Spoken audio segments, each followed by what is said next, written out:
Linda. Oh, okay. If you want to introduce yourself, Gary, Linda, Inoa, and Sally, give a quick introduction of who you are and where you work. Sure, I'll go first. My name is Gary Michael. I work at Rocket Lab, and I'm the Global Director of Talent Acquisition. Thank you. Sal, do you want to go?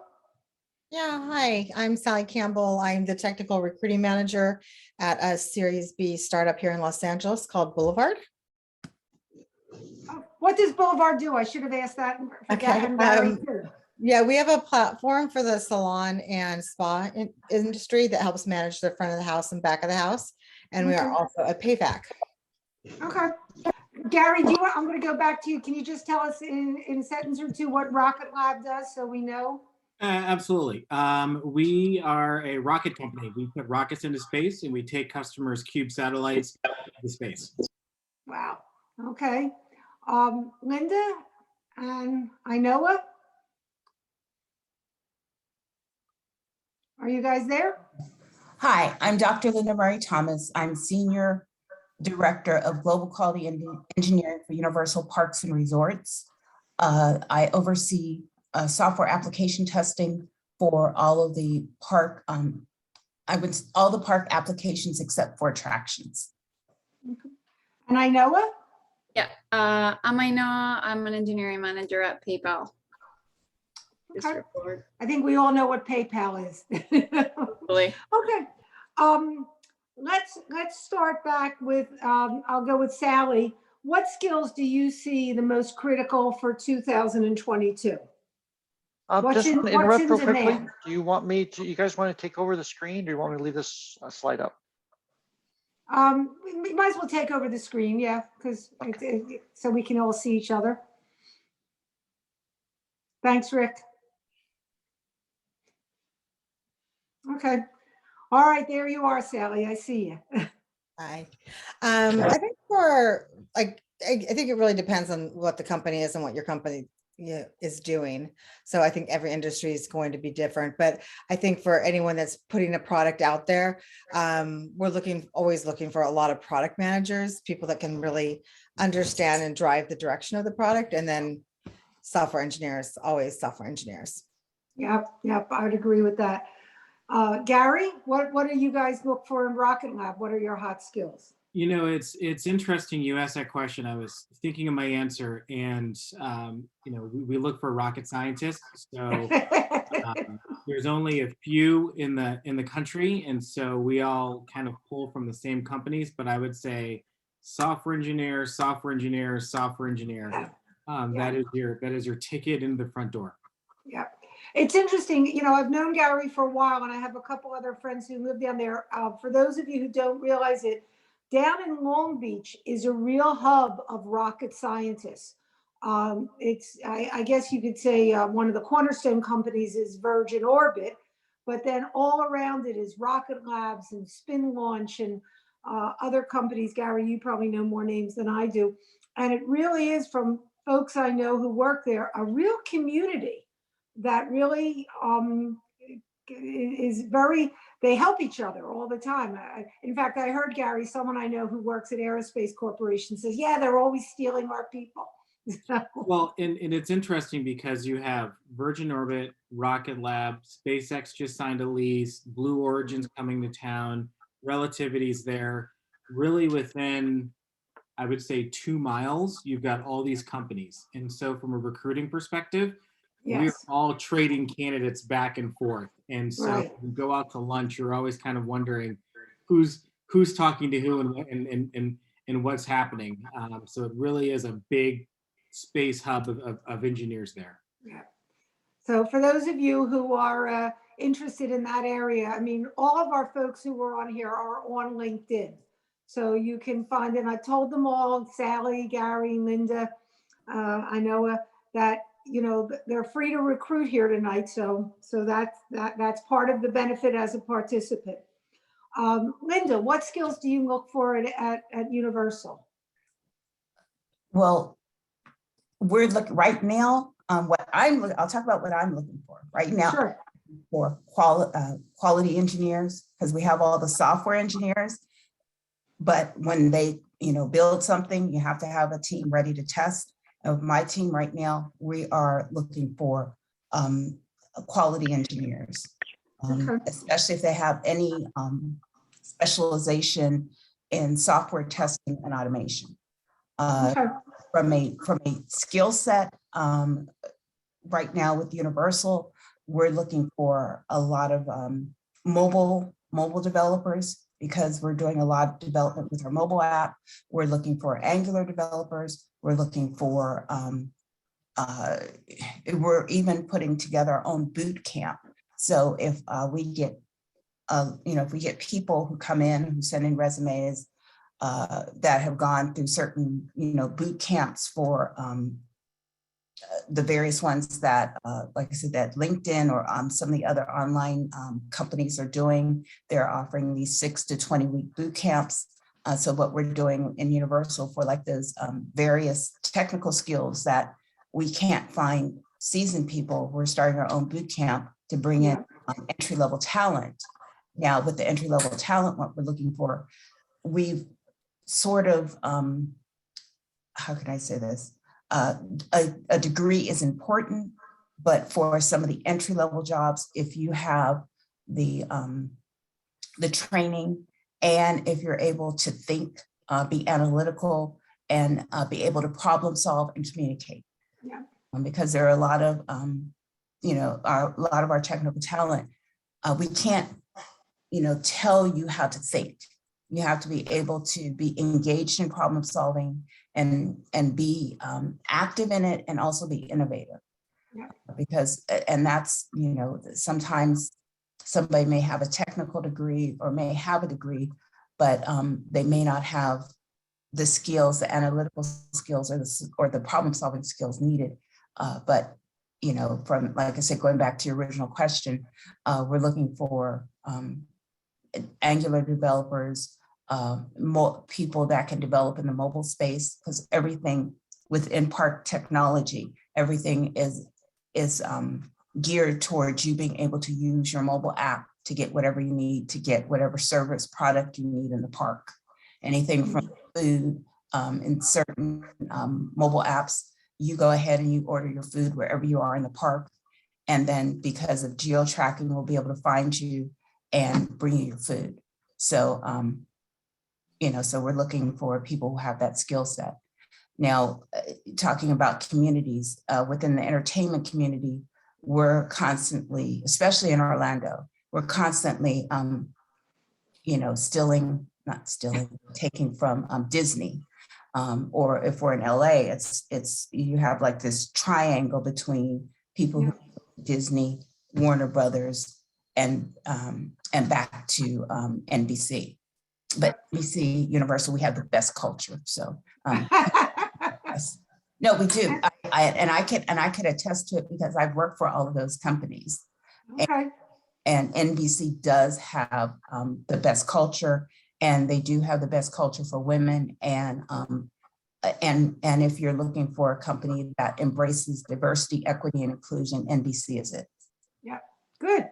Thank you. Now, I think we should all watch the Peacock too. I mean, their shows are pretty good. Yes, too. watch the Peacock, especially if you haven't seen it, Bel-Air.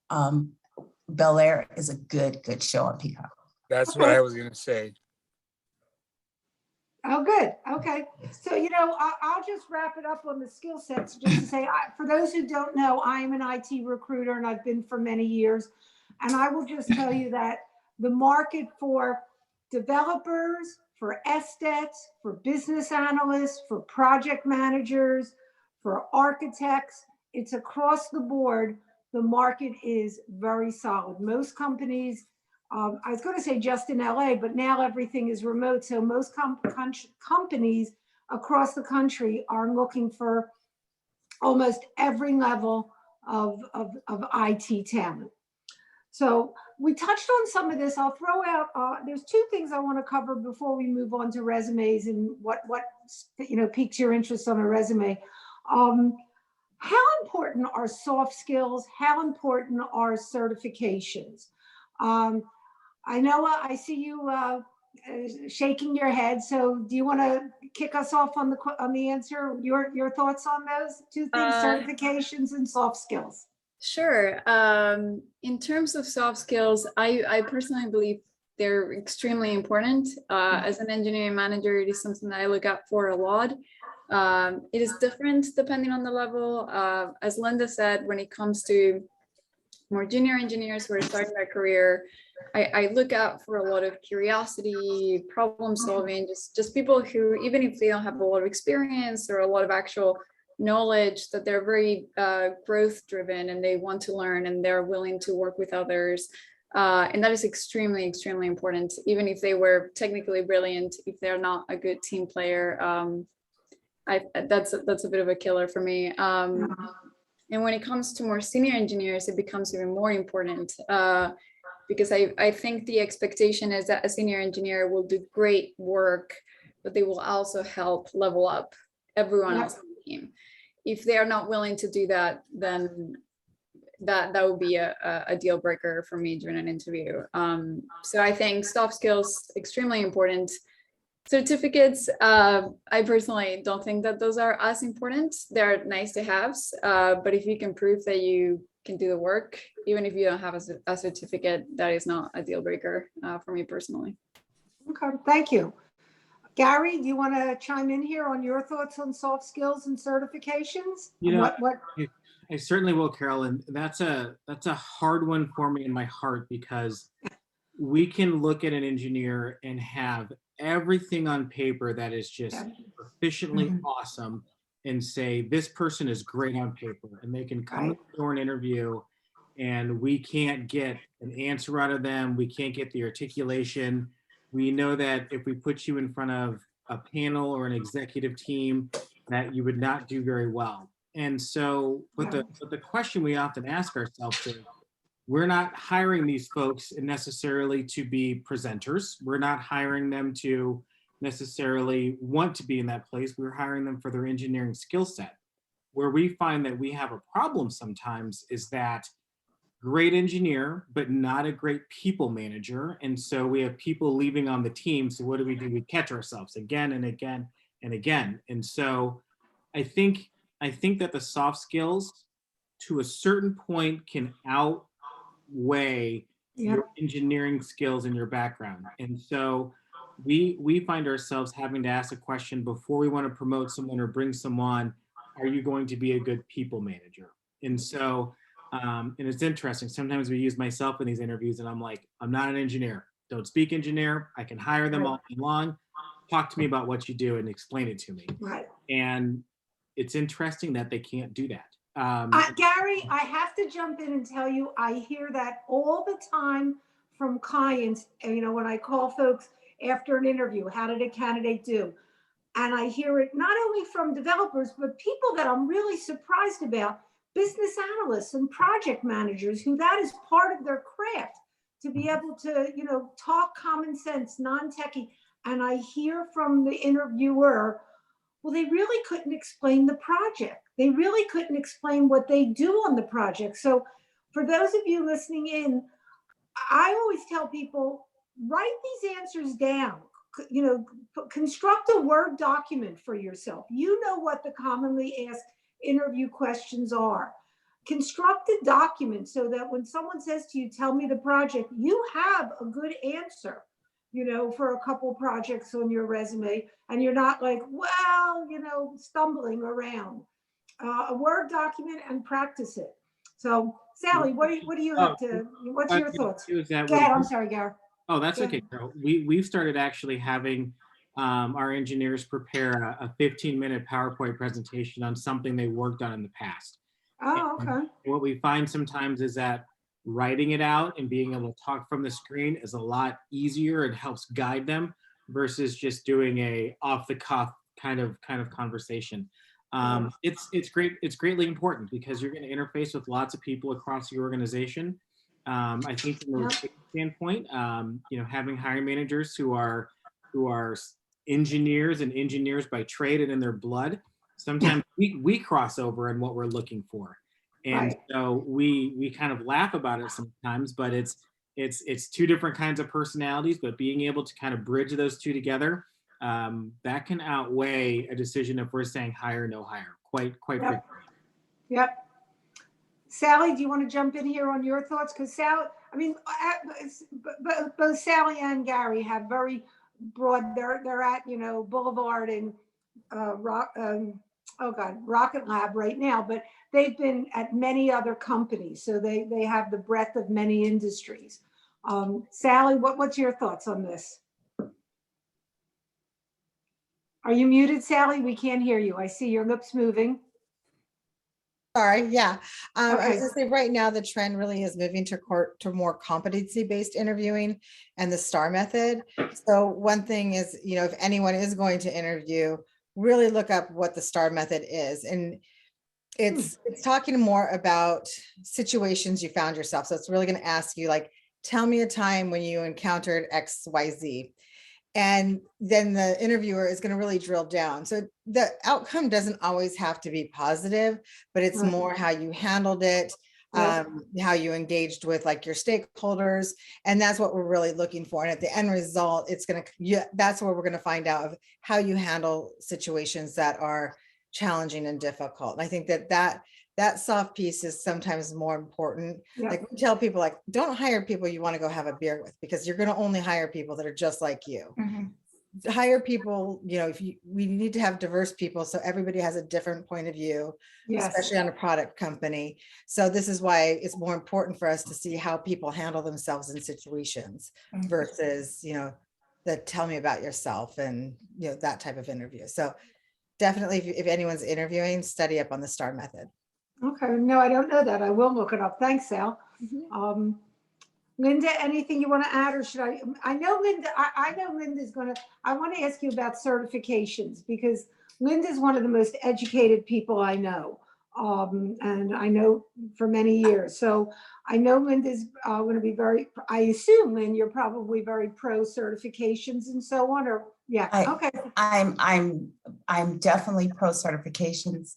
I came up through the IT ranks, sorry, started as a tech writer, then became a business analyst, then became project manager, program manager, director. So I think I do highly value certification, because to me, it tells me that you at least understand the standards for that particular area. Especially if you're doing project management, where you've gone through the rigor, you understand, how to do a budget, let me phrase it, instead of understand, you're aware of the format of how to do something. Right. Now I've seen a few, project managers come in who haven't had their PMP, who don't have their PMP or don't have certification, but they may have a degree, and they may have done projects where they've had to do, they may have had assignments where they've had to do projects. Now that I'm in the QB space, there aren't, for what we do, there aren't that many like certificates, but there is a mindset that you have to do, how to build out a testing framework, or how to do a test plan. So there's a little bit give and take, but I know when you go into like my boss, the person I report to, he's in charge of cybersecurity. So within his area, you have to have those cybersecurity credentials to get those jobs, because they want to know that you understand what the security protocols are. So I highly do favor somebody having those credentials. Hi, guys. I think that's Brian. Please mute yourself. Brian. Brian, if you could mute yourself. Okay. Thank you, Linda.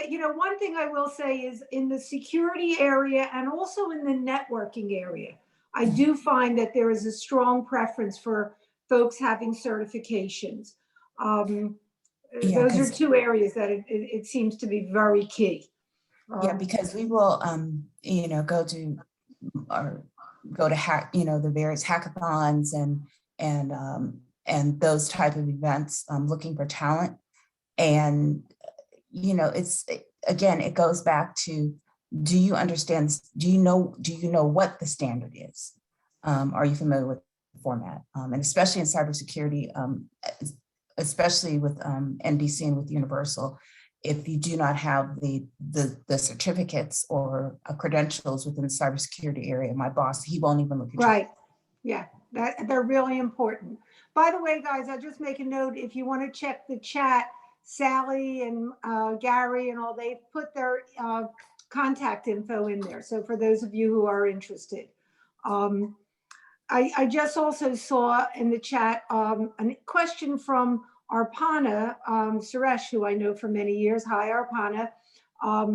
She's asking, and I don't know the answer to this because I don't look for them, but what are the best sites to look for salaries to see if you're being, properly compensated? Oh, that's a good one. Yeah, I was going to say Sally, Gary, Iona, Linda, any hi Arpana, now I see you. Yeah, I think levels.fyi is a really good one to see how you compare, in the engineering, it will actually give you specific companies and verifiable comps that were offered within that Okay. organization. That was Levels, FYI? Levels.fyi. Okay, thank you. All right, I want to talk a little bit about Carol, LinkedIn. can I just go back to the salary question real quick? Sure. This is near and dear to my heart because I do negotiations every day, probably 4 or 5 a day. It is always important to try to put your best foot forward and get as much as you possibly can. We respect that. I get it. I've done the same when I've gone into a negotiation for salary, but I would say at the same time, know exactly what your worth is, but also understand that it's a negotiation on both sides, from the company side and from the candidate side. Right. Being astronomically off base with where the market is does not put a good foot for you. So understand what the ranges are and what your range is. And I think at the end of the day, having a level of honesty with your recruiter or the HR person of, Yes. hey, listen, this is currently what I make. I need to be here to make a move. And then it's back on the company to make the decisions if they're going to go there. And also don't look at just the base salary. There's also other components to compensation too. Don't get me wrong, base is probably one of the more important pieces, but think about your benefits, think about your vacation, and think of the company if they offer stock options and how that reigns into your total compensation. So it's not just one number, it's a whole piece to it, and really take some time to understand that and have your recruiter explain it to you. Have them explain it to you top down, left, right, what it looks like, what it is, and what that first year could be. And I always tell people, we as a company have to start somewhere. We're interested. You have to start somewhere. But from there, you're gonna have increment moves. And don't think about necessarily 5 years from now, but be thinking about where you're at. You might be recruited. You might be, promoted 7 times. You don't know. Right. Think about kind of where you are and take a deep look at that. 9 times out of 10, we just want a range to work with and understand. If you said, 90 to 100, I can work with that, right? But if you said I want 125 and we know this job pays 90, then we're wasting each other. Right, there's nothing. Now, and the one thing I'll add to that, Gary, is I have seen people walk away from jobs because they didn't get $5,000 more. They wanted 115, and it came in. And what I've said to candidates is $5,000 per year is not going to change your lifestyle. When you break that down into what you're going to get on a paycheck, you lost out on a good opportunity. And to your point on benefits, I have a company today I just talked to, they're offering pet insurance. I know companies that are offering fertility treatment coverage. They're offering legal coverage. I mean, the range of, what companies are offering in benefits has so drastically changed from, health benefits, vision, and 401k. It's really interesting. Okay, we'll move on. Here's a question. So, before COVID, we could do a lot of networking via, going to live AITP meetings or PMI meetings or just general, meetups and so on that were really popular. Now it's a lot of LinkedIn, and I'm just curious, how effective, Sally, Gary, I don't know if you use LinkedIn because you're in a different, or Linda, how effective is LinkedIn for finding candidates or finding for candidates to find you? I don't know who would like to grab that first. It's the number one place that we go to. So Okay. we use LinkedIn every day, in and out. The power of the InMail, I will tell you, I cannot respond to everyone's InMail. I can't do it, but I do read every single InMail that comes through. And I would say that if you're going to send an email, a blind InMail to someone, have some factual information in there, not just, hi, here's my name, I'm looking for an engineering role, call me if you have something. They will never get a response. Right. The more detailed that is of what you're looking for, and help me understand what it is I can do to help move your resume forward, that helps me make decisions of where to go. And always attach your resume, because I can download that and I can send it right away across my team. That's powerful. It's I think every morning I wake up, there's about 20 to 30 in there.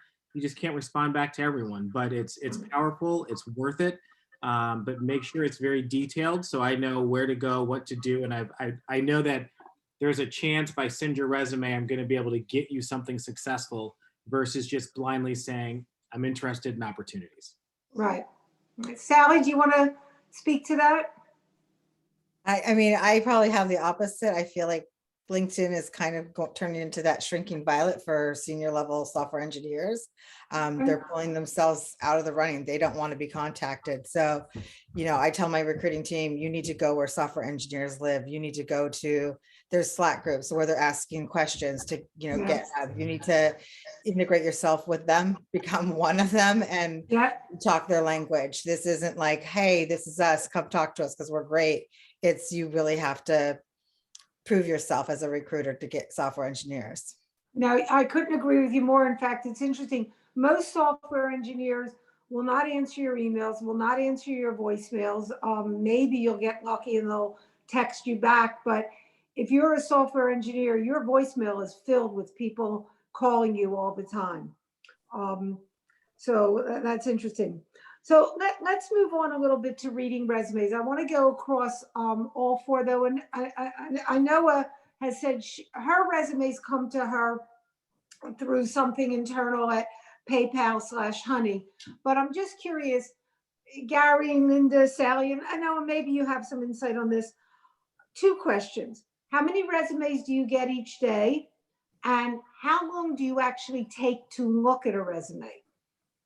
Linda, do you want to throw that out there? Well, right now we're in heavy recruiting mode. So we are getting, let me rephrase it. We're getting about, I'd say 10 resumes a day, 10 to 15. But out of those 10 to 15, there are probably only 3 that will select, 2 to 3 that will select. And out of those 2 to 3, we'll go ahead and set up interviews. My managers will do the first round of interviews. And a lot of people are basically cut and pasting what's in the job description. Right, yes.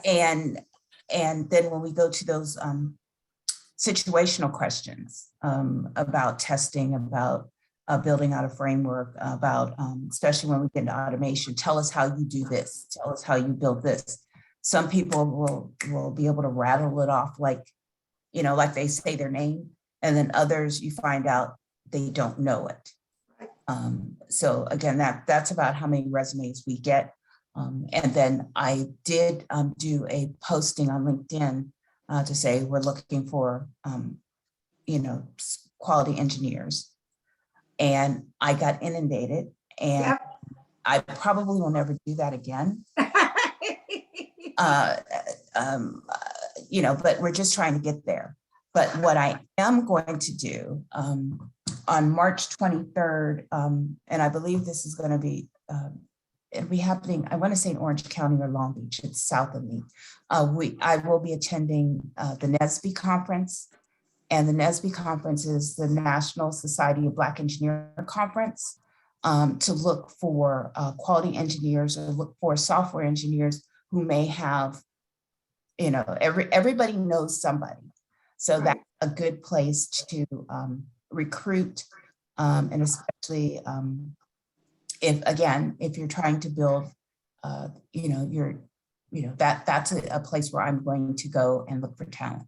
Yep. No, get out there in the community. Absolutely, Lynn. Gary, how many resumes do you get a day?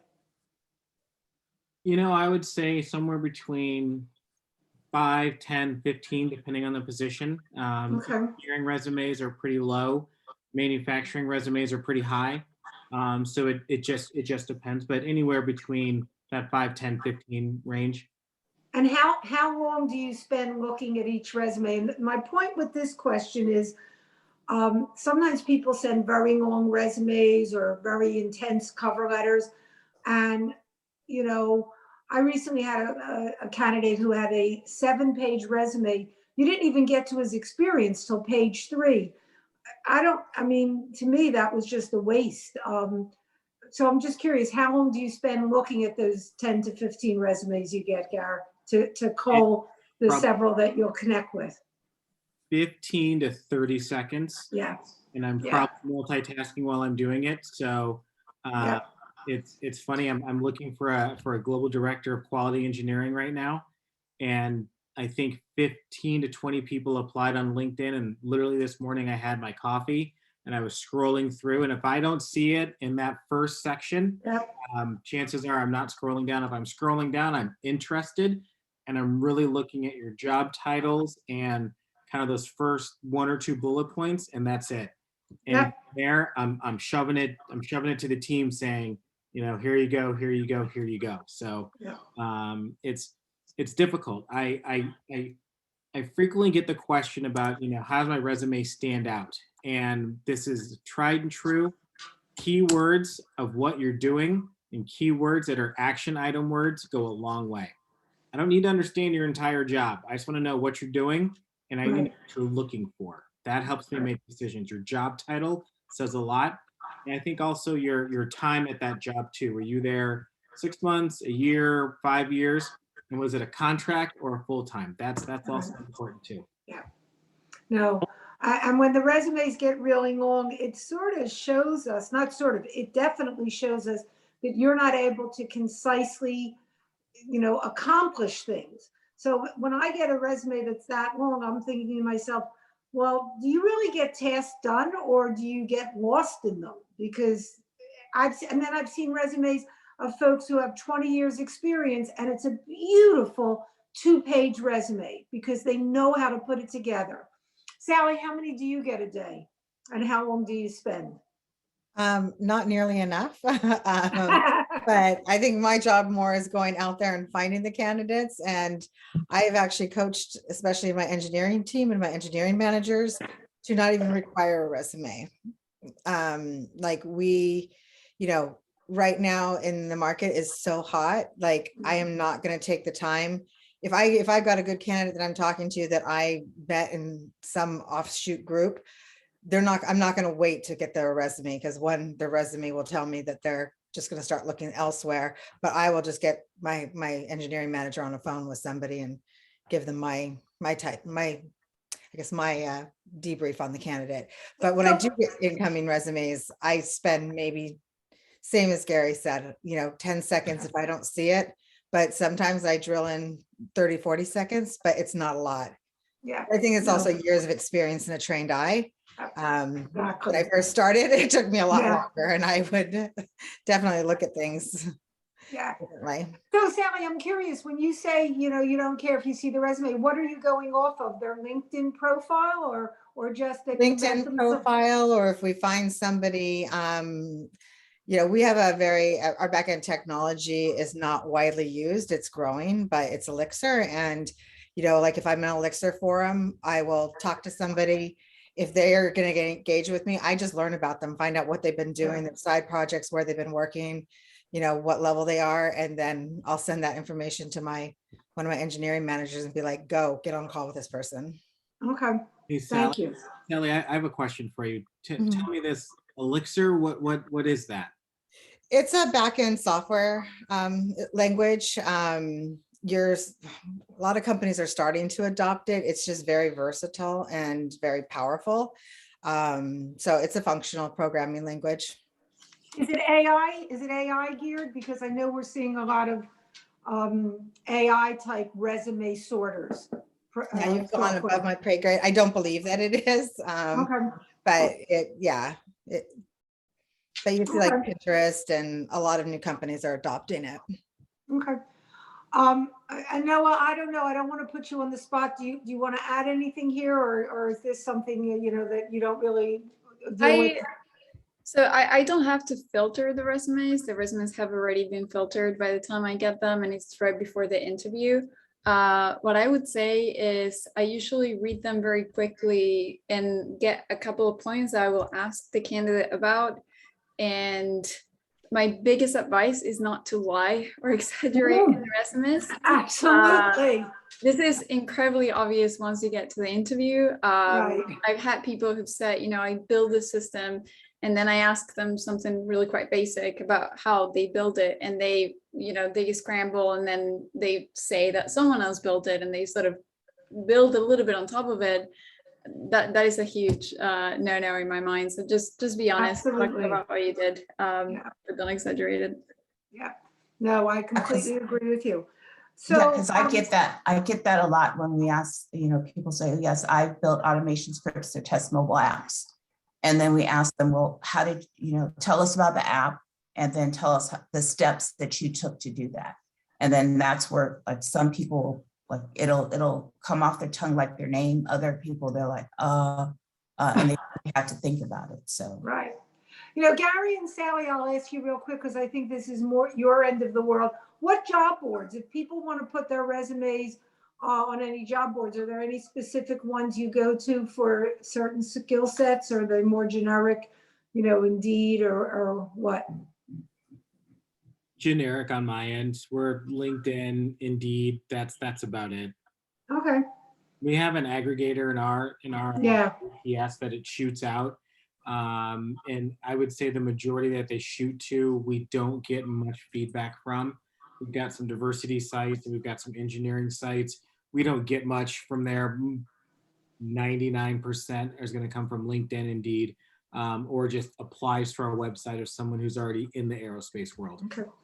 So, you know, one of the questions I think our attendees might want to know, tell us, Gary and Sally, you probably know this a little more, Linda, I'm not, jump in here.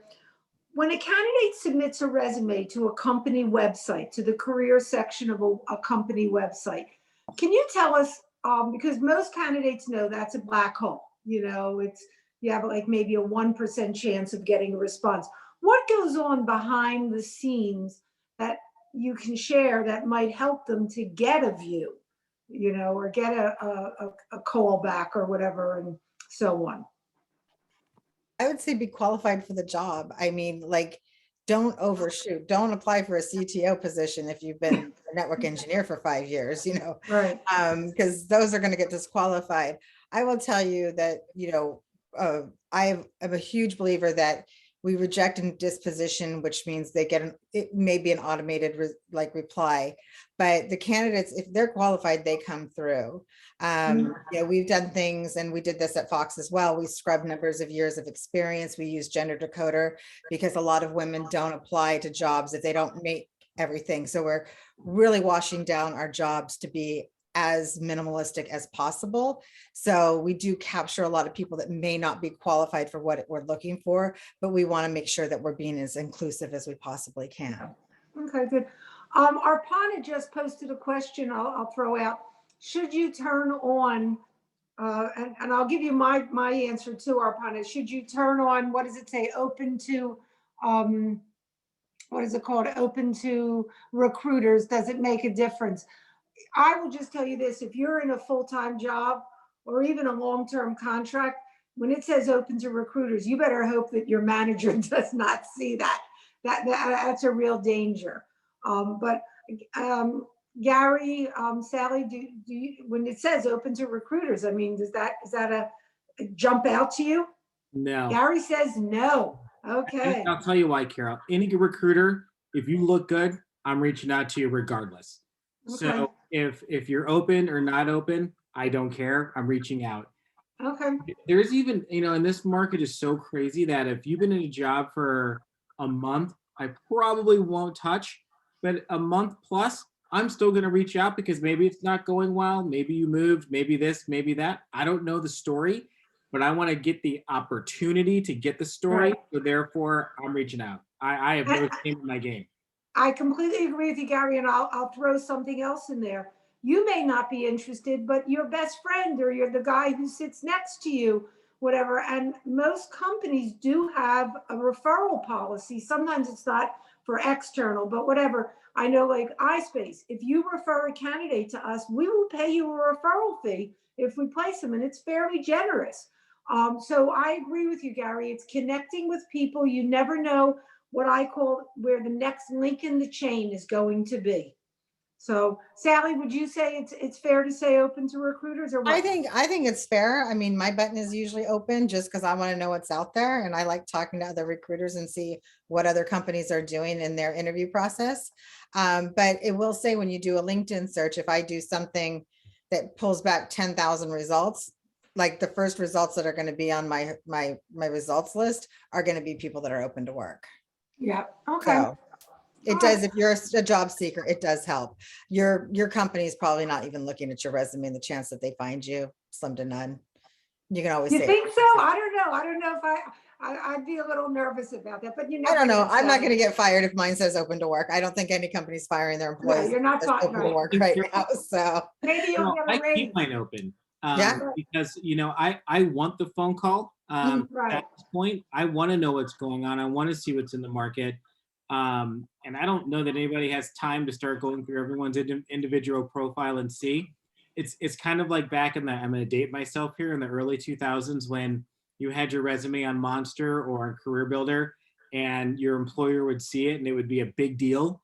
I just don't think that anybody has the time to worry about that. And and I kind of would wonder if you did have time to do that, what are you doing? I just don't have that. I don't have the time for it. Well, and the other thing is too, maybe the flip side of that is if they see you're open to work, maybe they'll go, oh, maybe they need a raise, because if they're looking Could for be. work or a promotion or whatever it might be. Okay, let's move on to interviews. Today, most interviews, the job market has so changed with COVID. You can work anywhere. You just have to be used to working the time zone of the company you're working for the most part. What is the best way? And Linda, I'll start with you because you see it from a different perspective than maybe a Sally or Gary. You're a hiring executive. What is the best way for a candidate to be prepared for a video interview? Have reliable service Yeah. and be in a good area where you can have an interview. And believe it or not, be properly dressed. You don't have to be in suit and tie, but not a jogging suit. Right. Collared can't- shirt. Yeah. Yeah, I mean, or it could be a polo shirt, something, I hate to tell everybody, but even if you're a millennial or, not of my generation where everybody wore a suit to an interview. I would say those would be the top ones. And be, like I said, in an environment, where you, there's not a lot of background noise. I mean, if you can. Yeah. Because Close the door and put a note on the door. Do not disturb. So no one Yeah. will. I mean, even right now, I have a note on my garage door because my husband will be home soon that says, "Be quiet." Okay. Yeah, me both. So, yeah. Yeah. So, I mean, it's again, it's be as prepared as you would be for an in-person interview. Yeah. that would be like my top recommendation. Okay. Inona, I'm going to ask you because your background is one of the best backgrounds I've ever seen. I love books or magic. And I just think having a proper background is not one that's totally distracting or whatever, but you do a lot of, I assume, Zoom or Teams interviews. Can you speak a little bit about, the best way and even what are some of the best things for candidates to do during an interview and what are some of the absolute worst? I've seen candidates feed their dogs while they're on, seriously, so Iona, can you give us a few of your thoughts on this? So obviously everything that Linda said, make sure that you have a reliable connection. I feel like we'd be pretty forgiven even if something happens, but it would just be a slightly negative note, if the interview cannot happen because you have issues. To me, the only issue that I have encountered that I thought was a little bit more concerning was when candidates are told in advance that they are expected to be coding and they do not have the local environment set up. Yeah. So they know they're going to have to code, they know they're going to have to use an IDE, but then we go into it and they're like, oh, actually, I've never used my personal computer, so I don't know how to run this file. And that sort of thing, that gives you a bit more insight into their level of organization and how well prepared they were for the interview. So definitely if you're a software engineer and you're going to have to be coding, just be prepared to have to code. On your local computer, have your ID set up, run it, make sure that it all runs before the interview. Don't let that be the thing that stays in the interviewer's mind. I'll just jump in and just say that happens. Assessment, assignments while you're on the interview, very common these days. So absolutely be prepared. But go ahead, Iona. I'm sorry, I interrupted you, but go ahead. No, it's okay. Good things that really stand out to me that I really like is when people, and this is such a cliche, but when people ask questions about the company, I don't have a lot of, I've interviewed a lot of candidates and really just a few stand out that asked questions that made it very clear that they had done the research about the company and that they were seriously considering us as much as we were considering them. So they would ask us things, not only what projects we were working on, but what kind of culture it is, what would they be working on if they were hired? And that just shows a level of preparation that is an extra point and very, very nice to have. Research the company. I wouldn't say research your interviewer. I know that people do that. I always find that a little bit weird when people know about me for the interview, but it's fine. That's just a personal preference.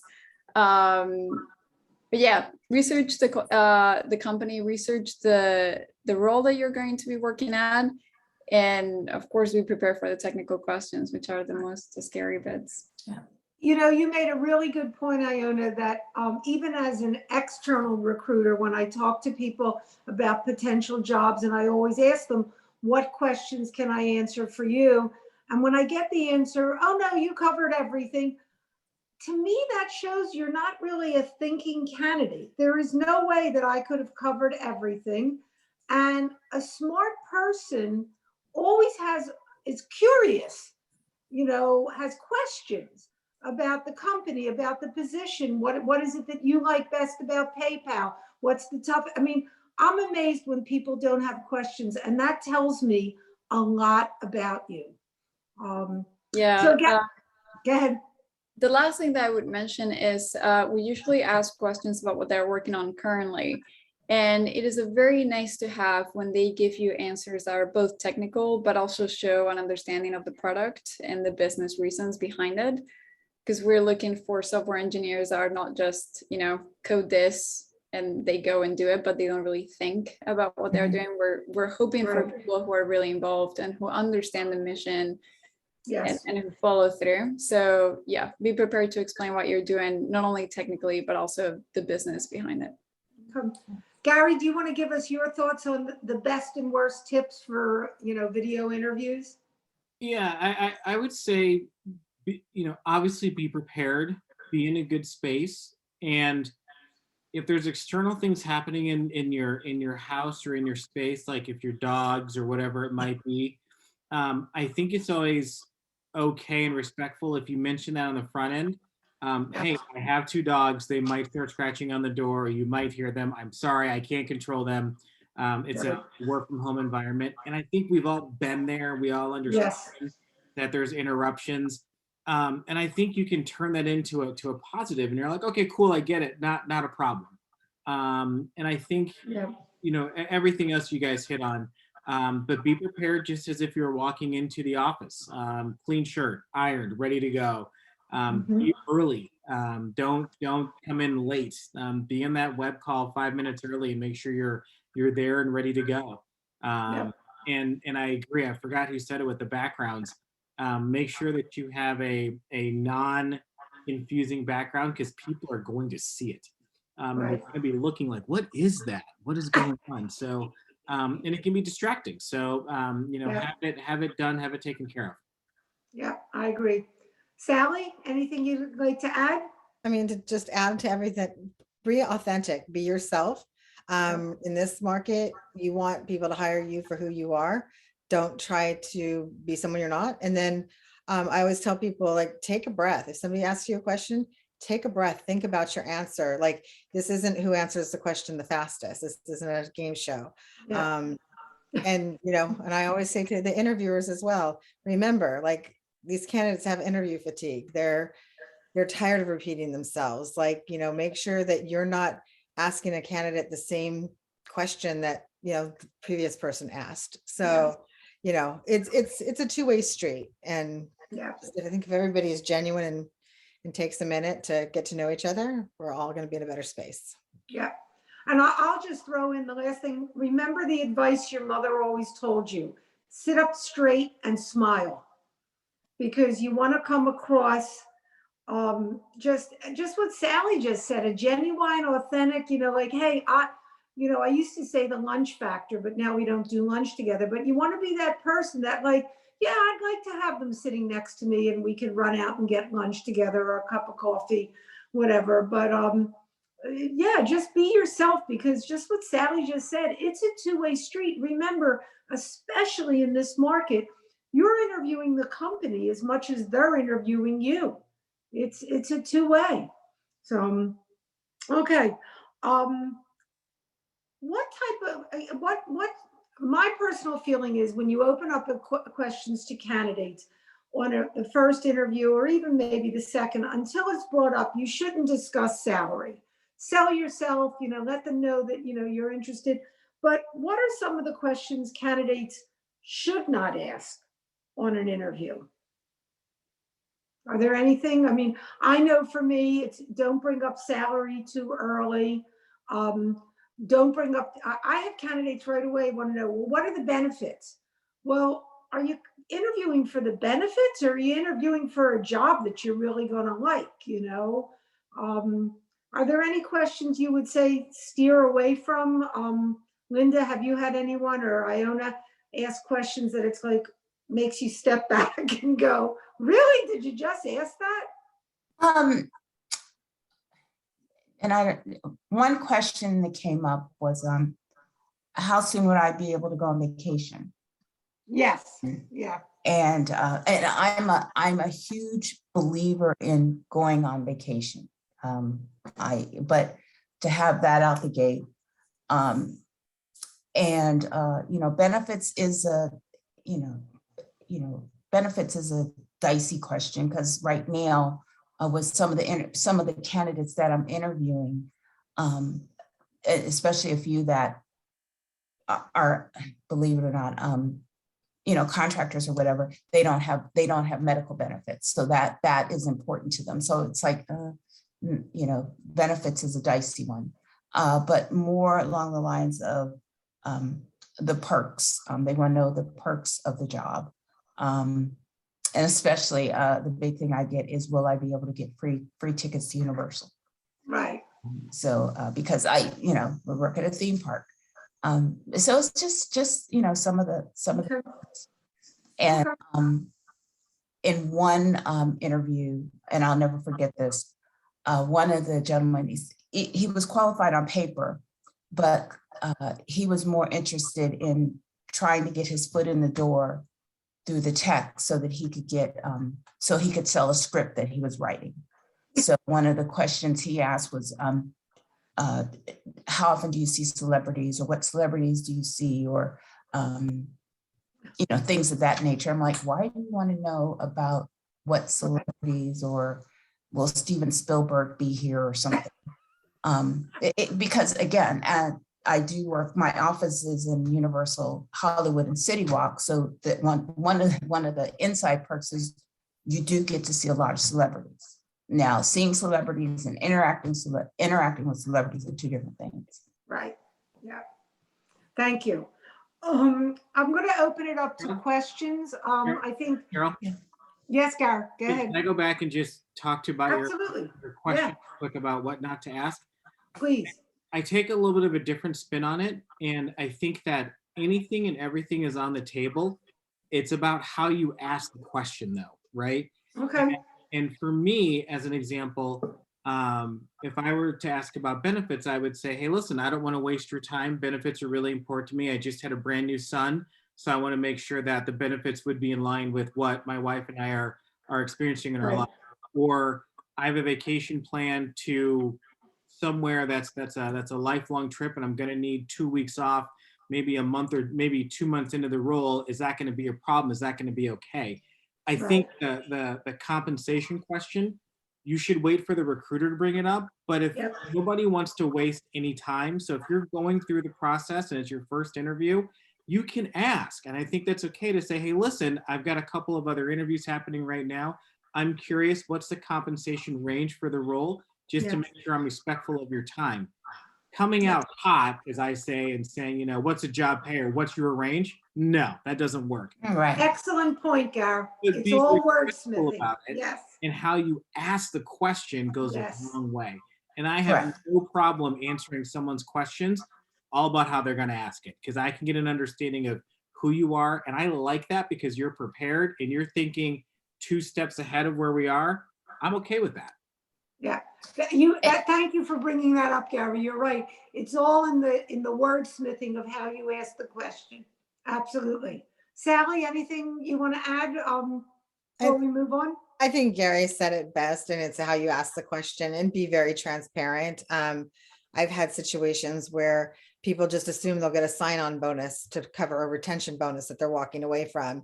And if I would have known that up front, we wouldn't have gone through the interview process. Like, don't hide it from us. Like, there's not going to be like, you're going to love me so much, you're going to pay twice as much for me. It's not going to happen. It's not happening. Talk to me first. Like, I'm your recruiter. Like, tell me everything and we'll figure out whether this is like the right move for everyone. So.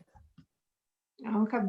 So Iona is going to have to jump out in a minute or two. So, and then we'll open it up to chat. But Iona, is there anything you'd like to add? Iona's new to our panel team. I mean, so I hope you enjoyed your first panel, and maybe Very you'll come much. back again. Absolutely. Okay, good. I don't know. I would say something that I could add that I think is useful, especially for candidates. It would be just that during interviews, it is good to remember that the interviewer wants you to succeed. They're not trying to trick you. They really, really are rooting for you. So even if you're super nervous, like just as long as you collaborate and are friendly and are able to heed advice, we're not looking for geniuses that can solve any problem, but just someone who can think through things and collaborate with someone else when they get stuck. So yeah, that would be my best advice. But thank you, everybody. No, thank you. And I love that. I said it before when we first met. I love your background, Thank you. because I do believe books are magic, and I'm a big library person. So, because I got tired of buying books, it's too much in my house. I get them from the library and give them back and make a donation every year to the library to cover those costs of the books I would have bought. So, Nice. I'll see you soon. Okay, thank you, Iona. Nice meeting you. Thank you. Bye. By the way, Linda, just a quick thing. Iona works for Murnaz. Oh, okay. Yeah, it's it's the old broad connection, So anyway, let's open it up. Evan liked that joke, but that one of my consultants years ago used to call it the old broad network. So, and thank you, by the way, I will mention, we started out with 27 people and we have 26 still on. So I think we've engaged our audience pretty well. So thank you, Gary and Sally and Linda. Let's open it up to some questions. Greg, I think you had a question in the chat. Do you want to just throw it out there? You're on mute.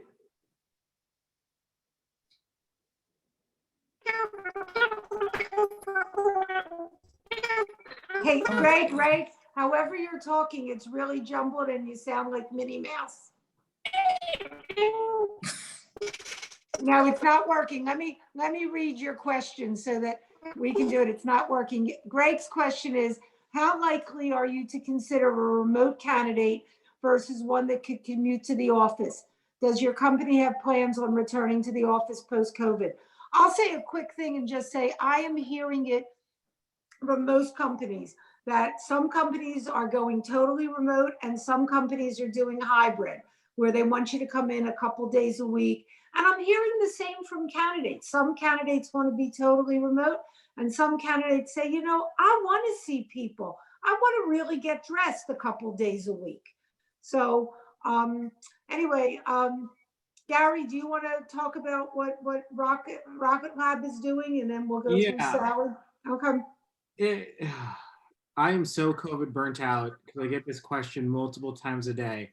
And since we're all friends here, I'm going to give my honest opinion. When I interviewed with Rocket Lab, the CEO made it extremely clear that we are 5 days a week in the office, and we have no plans of going remote or hybrid. He wants the culture to be there and wants people to interact. So no. However, on the flip side to that, there are certain positions that we've allowed to go remote because we have a big need and they don't need to necessarily be in the office. And so it's a very delicate balance. And I think some companies have done it extremely well. Some companies have done it poorly. I think that companies who are, since we are on a downslide with COVID, hopefully we keep going this way. I think that companies are going to have to draw a line in the sand and be very frank, be very open and honest about what they're willing to do and not willing to do, and be prepared as a candidate to understand that either that's going to work for me or it's not. Going in the office 5 days a week, I thought I was really not going to like. I actually love it. But I think really, I do now that is that the traffic is lighter. So it's not taking me an hour and 15 minutes, it's taking 50 minutes, which is a big deal. So, you know, I'm torn. I love working from home and I get more done, but I also enjoy the interaction at work and the high fives.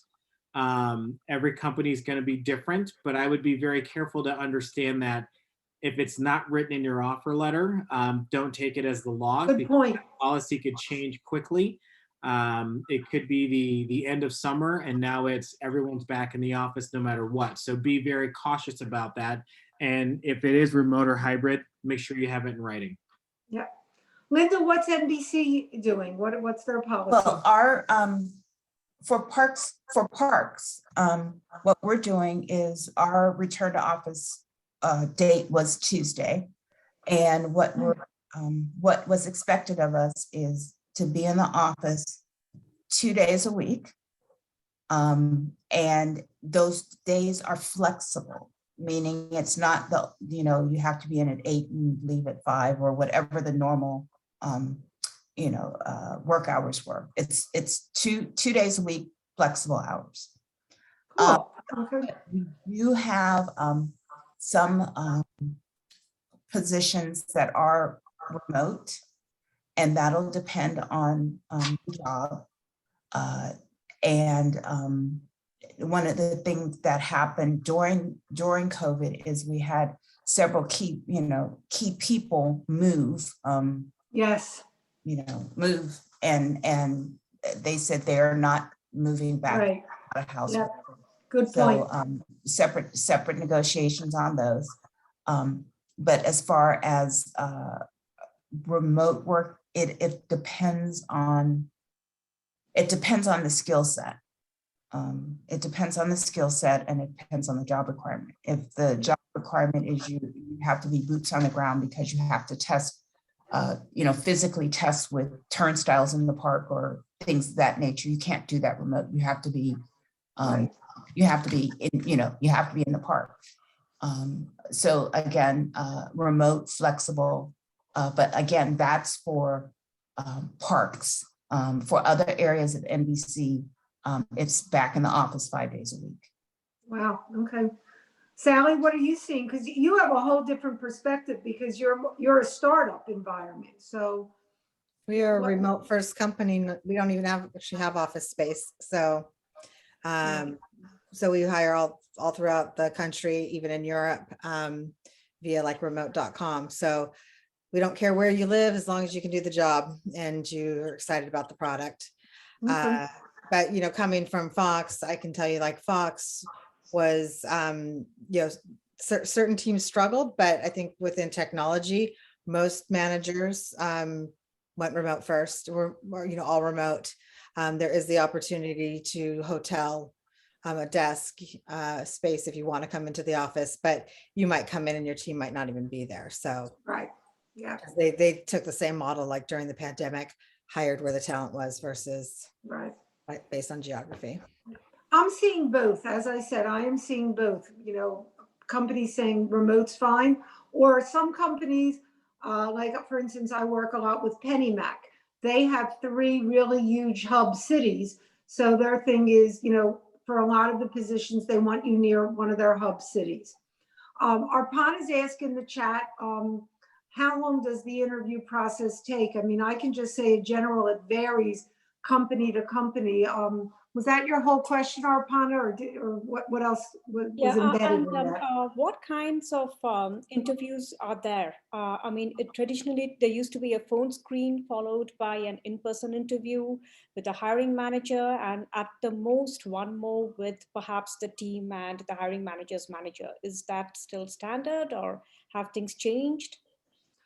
I would say that that's still very much it. But what I'm seeing more and more of, for project managers, for BAs, and of course for developers and SDETs, online assessments. I don't mean like STAR, what Sally was talking about before, but I'm talking about show me your user stories, or here's the scenario, write a user story, write a requirement. For developers, just what Iona was saying before, was saying before, have your computer ready. We're going to send you a link. You're going to start coding. Gary, what would you say is the process that you're seeing at Rocket Lab? How many interviews? It's going to be a recruiter interview, a hiring manager interview, and either an on-site or a video, depending upon where the person is located and what the timing is. So typically we can do 3. If we're going something more senior, we'll include the executive team from New Zealand, and that gets a little wonky with the time zone that changes. But generally, we've got 3 touch points, and that's going to be it. You just mentioned a really interesting thing, Gary. So your executive team is in New Zealand. Mm-hmm. So it's really interesting because it really shows you interviews are global now. You're not the only company I've heard of where it could be England or it could be India or just anywhere. So I didn't realize, Gary, that's where your leadership executives is in New Zealand. Mm-hmm. Interesting. Okay. I hope you get a trip there one day. Linda, what's the process at NBC Universal? Pretty similar for full-time employees. They go through the recruiter, then through another HR exec, and then they'll come to the team, and then our QE managers will interview them first. Right. And that's where they'll do the assessment interview to rank their skill set. And then if we decide to bring them on, then I will join the interview. And then that's when we'll do either competency or what I look to see is, I wouldn't say a good fit, because of the pace of the environment. Because we've had a few people, after the first week, they come in, they say, oh no, this is too fast. This is not what I wanted. That's more like people, and no disrespect to anybody that works at Bank of America or insurance company. But if you come from that environment where it's 8 to 5, you don't answer your phone, you don't carry a phone with you, you're not involved in any type of after hours activity. So that last interview is more for a cultural fit with the company. Yeah, it's interesting you say that, Linda, because I work with 2 insurance companies, and what I tell candidates is this: think about what insurance companies do. They mitigate risk. That is their whole business, to mitigate risk. So their interview process and their culture is going to be very different than, think about what NBC or Fox or any of those companies do. They are 24/7 providing entertainment. So it's going to be a very different, or even a newspaper environment. What do? They're constantly, the news is changing. So yes, a bank, they have to be fiscally responsible. An insurance company mitigates risk. So they're going to be much more process oriented and, go through a lot of different loops, as opposed to a newspaper or an entertainment company where I work with Fox. Fox, their business changes every 15 minutes, because no matter what channel you are on, every 10, 15 minutes, there is a commercial that's scheduled. Every half hour, the program changes. It's a whole different culture. Linda, the same thing with, NBC. NBC, television changes all the time. Totally different culture. So think about the business that the company you are interviewing in, Rocket Labs, they're putting people in space, very important, that every box is checked. They don't want any accidents when they're, putting someone in space. So, and then I will share, I would Bank of America as an example. My husband, who I've been married to for decades, works at Bank of America. So, so just, no, I wasn't trying to throw Bank of America under the bus or anything. No, absolutely not. Sally, anything you want to add on that? No, I mean, I think that everybody pretty much, yeah, covered it. Okay. Any other questions from our attendees? I mean, I'm getting towards wrap up. I mean, I have to say, like I say, guys, we've started with 27 people. I did a check. We're now at 26. So panelists, you've done a great job of holding everyone's interest and answering questions and so on. Anyone, any of our attendees have any other questions they'd like to throw out? Evan, I see you have your hand up. Yeah.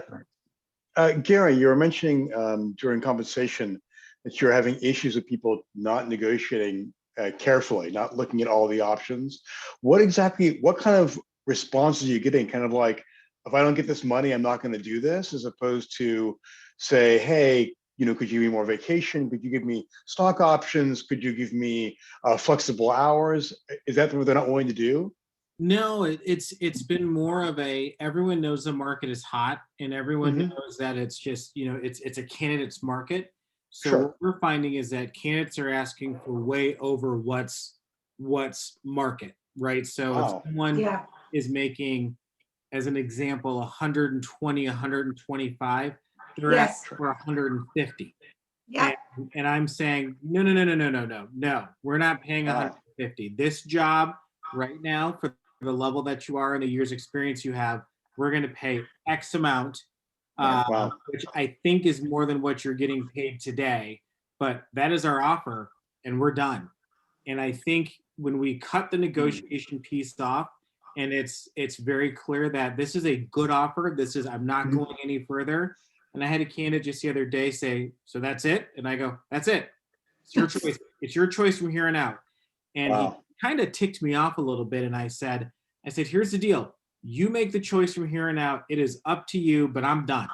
Right. And it was like, oh my God, he's serious. And I was. And so But that's what we're seeing a lot of, especially in our software engineers, because they're getting hit by all of our competitors too. The funny part is there's the market, but we also know or have a good idea what our competitors pay too. So Sure. give or take a few $1,000s, I'm probably in line with where you're at. Sure. Where we're at, right? And Sure. if you want the job, and I told this gentleman the other day, there is over 1 billion people in the world. Someone's going to take it if you don't. And he was kind of like, No, and I'll add to that and say, Gary, I completely agree with you. I find, especially in the state of California, where it is illegal to ask a candidate, what are you currently making? So you can't ask. And so people know that, and they are exaggerating their salaries, $30,000. And as a good recruiter, and I'm sure Gary and Sally would agree with this, you find ways to have discussions with candidates. Well, what's your line in the sand? This position, the salary range doesn't go that high. That's the way I phrase it. What's your line in the sand? And it is amazing to me how candidates drop $20,000 because they're at 120 and they're asking for 150 to 60, thinking that, well, you can't. So I just ask them what their line in the sand is. I see you saying yes to that, Gary. It's really very interesting. It's so true. And I'll just share a really, really quick story. There is a super hot payload integration software engineer that we were looking at. And I was going through the whole process, and he made it clear what his number was. And I made it extremely clear what our number was. And we were getting down to negotiations. I had said, where do I need to be to make this work? And he was like, and he gave me his number. I go, I'm not going to get there. So long as we're clear, I'm not going to get there under any circumstances. And he says, well, give me your best offer. And I did. And he came back and he's like, we're too far away. And to your point, Kara, earlier, I said, we're letting this whole deal drop for $10,000. Are you really going to walk away from this opportunity for 10 grand? And he was like, yes. And I said, okay, walk. And he said, well, wait a minute. Are we done? I'm done. I thought we were walking away. And he's like, well, let's talk a little bit more. And, can I get 8,000 more? And no, this is your offer. You make this choice or not. And so he has his offer. He's not responded back to me yet. I think his date's tomorrow. And I am so annoyed that I already have a bad feeling about this person walking in the door. And I told the hiring team this morning, I'm like, I don't care if he takes it. I truly don't care. None. He's gone back and forth. He's telling me what he's finding in the market. That's great. I don't care. This is what I'm offering you for Rocket Lab. Your choice or not. At this point, I'm going on to our number 2 and number 3. And I'll add to this, Gar. Remember, to everyone who's listening, we all know each other. There's nothing to stop me from calling up Gary and saying, hey, I see this guy who worked at Virgin. Linda once interviewed a candidate who could not pronounce my last name. And she just looked at him and said, are you telling me you can't pronounce my best friend's name? And yet you're mentioning her? We all know each other. And we do reach out to each other and say, hey, this person used to work here, blah, blah, blah. What can you tell me? So just be straight up. Gary's one of the most transparent people I've ever met. So when he says something, that's what he means. So, all right. Any other questions? I know we've gone on for a while. One quick one, if I may. Sure, Alfonso, go ahead. Alonzo, I'm sorry. Sure. And beforehand, speaking of backgrounds, I'm in my car, so I apologize about that. I love it that you're in your car and you stuck with us, so thank you. Right. It's about 2022, right? Remote and all that. But yes. So one of the questions I ask at the end of each of my job interviews is about how the company's culture or environment, right? And of course, the interviewer is going to speak as positively as possible about the company. But I had an experience where I was hired as a contractor and went into a company when it was being reconstructed. Office politics, some people got promoted, others didn't. Some people got fired. And we're talking about senior level people, and I ended up becoming the liaison between them. And the tension got really, really hostile. And I loved what I did in terms of my job, but it just got very out of control. And we're talking about a very reputable and big company, important company. So in short, what is the most exact way to ask or find out about a real, the real culture of a company? I'll answer that because I'm, to Carol's point, overly transparent. Yep. And I want to be extremely honest with candidates. And so sometimes I will tell them the group you're going into needs some work. They're reconstructing. Yeah. It's a tough environment. If you want to walk into something that's a smooth running machine, this isn't the one for you, right? If you're willing to dig in and stick with it, it's going to get there. And I truly feel that it is that company's representative to be open and honest and not give what they're feeling. They need to give the overall of what the vibe is and what's happening and be honest. And I've always thought that people are going to respect your honesty more than giving them fluff, right? Yeah, absolutely. If I could add to that, I would like to add to that. My interview last year with Starry, I think that goes to what someone said earlier about asking questions during the interview, because I interviewed with the manager and then I interviewed with various other people that I would be working with. And I would ask them these questions, such as, what is it, the problem that you're having? And where do you see me? What do you see that I'm going to solve for you? What would you like me to do for you? What would you like me to offload? So I think that kind of, when you get that back and forth, you get a kind of a sense of the culture that you'll be dealing with, that you'll be walking into. That is what I call, Tony, is your name? Yeah. I call that a thinking candidate's question. And you just elevated yourself, in my opinion, to a guy who's going to walk in and, be able to assess things quickly. I mean, that's a really good question. Or what do you see on my resume that you really, can use on your team? And what will I learn on your team that's not on my resume? Things like that. Linda, Correct. you want to add something? Oh, I'm sorry. May I? Sure. Okay. Yes. For example, I work well under pressure, and I have some kind of tolerance for stress, but healthy, stress is healthy up to a point, but we're talking about people bad mouthing each other and people crying. So, that's the kind of environment I'm speaking of. So, just to give closure, because I don't want to look as come across as someone that doesn't work well under pressure. That's all I'm saying. Well, one of the questions, if I may, one of the questions that was asked, or one of the questions I would ask when I was a contractor, is, what's the team culture like? Or I would ask, what is, what are the challenges? Does the organization have any challenges, or does this team have any challenges? And then I would ask the hiring manager, what do you like about your company, or what makes you stay? What made you stay, especially if they've been there for a long, 7, 10 years.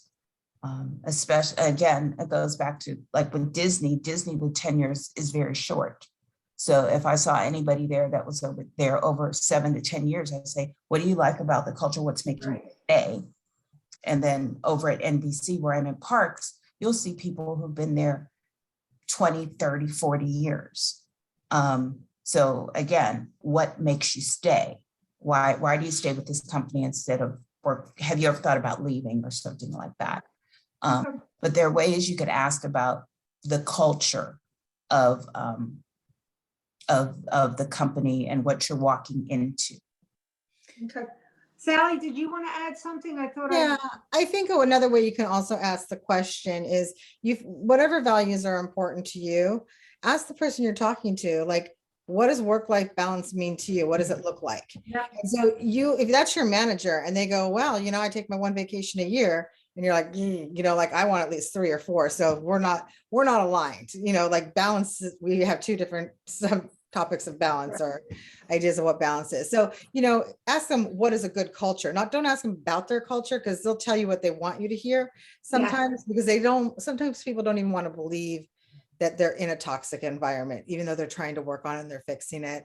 So asking them, or they're part of the toxic environment. yeah, that too. It can happen.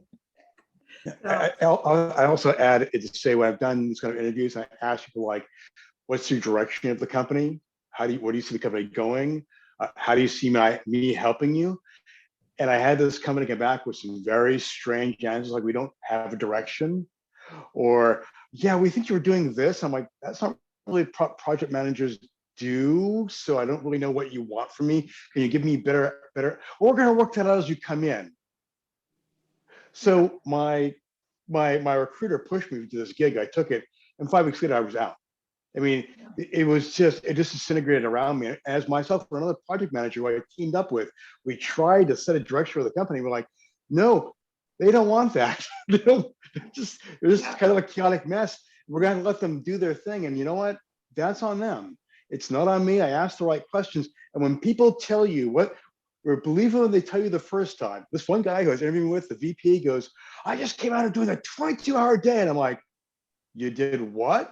He goes, oh, no, we really believe in work-life balance. And I'm like, oh, Lord. I think we have a problem. And I went back to into my recruiter and said, are you kidding me? He goes, no, they're better than this. Just give them a chance. And I'm like, 5 weeks later, I was like, bye, get out now. Speaking of work-life balance, we've gone to about an hour and a half now. And I know everyone wants to watch whatever they're watching on Netflix or Amazon for a little bit to just chill out tonight. So, or some of us even have some work to do. So I want to thank everyone. Like I say, the participants, we are at 24, which I think is terrific. People have stayed on. If you look in the chat, thank you, Arpana, for the nice compliments, and Nilu, Gary, Sally, Linda, I know she's not here anymore. I really want to thank you. I know it takes part of your day. Everyone look at the chat before you leave, because there are some good comments in there. There's people who want to connect, and thank you all. Just thank you all. Really appreciate you taking your hour and a half and spending it with us this evening. Really appreciate it. So thank you, everyone. And, we want to thank Carol and the panel for sharing great stories and great information. I do believe that we have a few slides. Yes, don't leave just yet. Okay.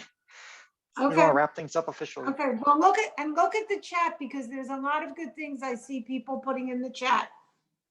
Great. Should we go ahead and close up? Yeah. Okay, yes, Okay, please. I'm going to share my screen. So we see our presenters and all right. So to wrap things up for this evening, we are going to, sorry, I have the right screen. We have some upcoming events. Next month, we're going to be talking about the blockchain. If you want to join us for expanding your technical experience, your knowledge, not experience, but your knowledge, come join us next month. And we would like to get your feedback on how well first of all, we'll meet March 31st, same time frame, 5:30 to 7:30 is the scheduled time. And we'll be talking about the blockchain. That's for next month. Now we want to get your feedback as far as how did we do this evening? You can help us by doing that by completing the survey. So we provided a QR code or we have a link there. I will make the link available in the chat. So before you sign off and forget about what's happening this evening, we want you to go here and give us your feedback. And I'm going to spend a minute. Oh, there it is. Yay, there's a survey link. It's just been posted in the chat. So you can use that link to go to the page directly, or point your cell phone at the QR code. It'll take you there as well. those are what we wanted to make sure you were aware of before we signed off for tonight. So next month is blockchain and the feedback for this evening. Thank you. We want to appreciate everyone for spending their time and their evening with us tonight. Thank you very much. Great. And we'll post this in a couple of weeks. It'll be available on our website, AITP-LA. You'll be able to get the link to the recording of this evening. Thanks very much, everyone. We'll close the evening now. Thanks for Okay, having I'm us. going to leave my slide up for a little while in case you don't have the link, but you're free to go. You've got all Thank the you, information you everybody. need. Thank you. Very Thank good. Thank you. you, guys. Bye, Thank you. thank you. Thank you. Great discussion. Very Thanks, Thank entertaining. you, guys. Really appreciate it. Thank you. Thank you, guys. Thanks for hanging in there. Thank you. Thanks. Good night.